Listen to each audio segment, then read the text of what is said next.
ఇప్పుడు నీలిమ గారి గురించి ఏమైనా చెప్తారా?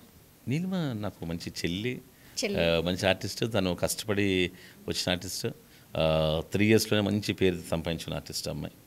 ఇంకొక పేరు చెప్తాను, హార్డ్ వర్కర్. యా, శివజ్యోతి. మీ మీ ఫీలింగ్ ఏంటి శివజ్యోతి మీద? శివజ్యోతి కూడా నన్ను నోరారా అన్న అని పిలుస్తుంది. తన పరిచయం ఒక 3-4 ఇయర్స్ అయినా సరే శివజ్యోతి కానీ గంగూలీ కానీ ఇద్దరు నైస్ కపుల్, చాలా మంచి కపుల్.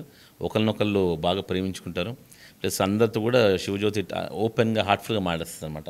నాకు అలా మాట్లాడాలంటే చాలా ఇష్టం. ఎందుకంటే శ్రీవాణి కూడా అలానే కదా. వాళ్ళిద్దరు నైస్ కపుల్ కరెక్టే, కానీ తన మీద చాలా బెట్టింగ్ ప్రమోషన్స్ చేసి ఇవన్నీ సంపాదించుకున్నారు అని చెప్పాను కదా అవన్నీ. ప్రూఫ్స్తో సహా చూపించారు కదా. అవును, ఏంటంటే అవి తెలియదు కదా, ఫస్ట్లో తెలియదు కదా. తెలిసినప్పుడు ఇప్పుడు బెట్టింగ్ యాప్స్ అంటే ఏంటి, ఇవేవో ఉండేవి.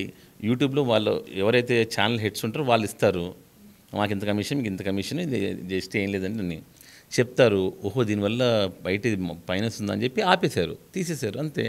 దాన్ని పెద్ద హైలైట్ చేసి ఎవరికో వ్యూస్ తగ్గాయని చెప్పి వాడిలో వేరే వాళ్ళ మీద బురద జల్లితే మనం ఫేమస్ అవుతామని చెప్పి ఏదో బెట్టింగ్ యాప్స్ అంటే అసలు ఒక చిన్న 3 ఏళ్ల పాపని నడి రోడ్డు మీద రేపు చేసి చంపేసినంత విధంగా కొన్ని ఛానల్స్ అయితే నేను చూశాను, చెప్పకూడదు కానీ వెనకాల ఈ బెట్టింగ్ యాప్స్ ఫోటో పెట్టి వీళ్ళు అసలు వీలేనండి. మొన్న ఢిల్లీ బస్సులో వీళ్ళే రేప్ చేసింది అనే టైప్లో చెప్పారు.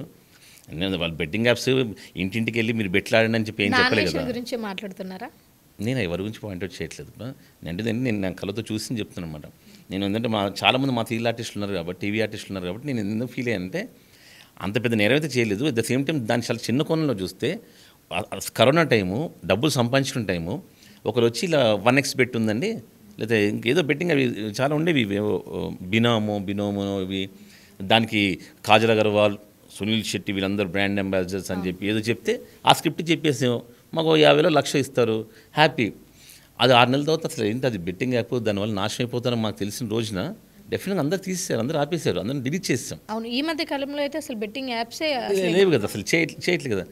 నేను దాన్ని అంత హైప్ చేయకుండా ఉండాల్సింది అంటున్నాను.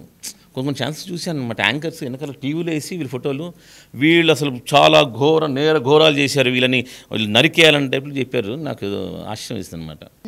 ఇదేంటి దీని గురించి ఇంత చేయాలన్నా? పాపం ఆర్టిస్టులు కదా తెలియదు కదబ్బా. కరోనా టైంలో డబ్బులు వస్తాయంటే అమ్మయ్య లక్ అనుకుంటాం కదా, ఆబ్వియస్గా అంతే కదా.